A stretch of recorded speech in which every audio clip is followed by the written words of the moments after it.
The peppered moth is a species of moth found in England. There are two variations of color in the species. Some moths are white with dark speckles, and some moths are dark with light speckles. The peppered moths live in environments with light-colored trees, like birch trees.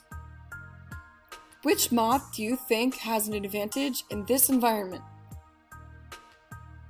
Can you find the moths? There's one more, do you see it? The light-colored moths had an advantage for survival. Their color helped them to blend into their environment and hide from hungry predators like birds. The dark-colored trait was a disadvantage. Moths with this trait were more easily spotted by predators and had a lower chance of survival. Since the light-colored trait had an advantage for survival, it was more commonly seen in the population.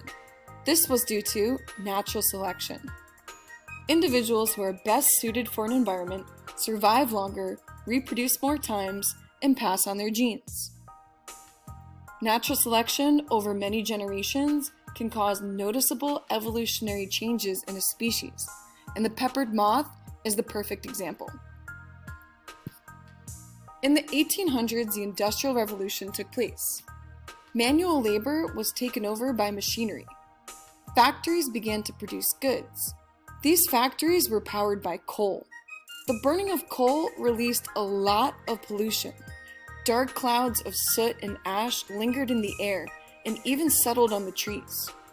Over time, the once light-colored trees were covered in a layer of dark soot. Which color variation had the advantage after industrialization changed the environment? The dark-colored moths now had the advantage. They were able to blend well into the soiled trees, while the light-colored variation stood out. Light-colored moths were more easily spotted by predators and had a lower chance of survival. They reproduced less often, and the frequency of this trait decreased over time.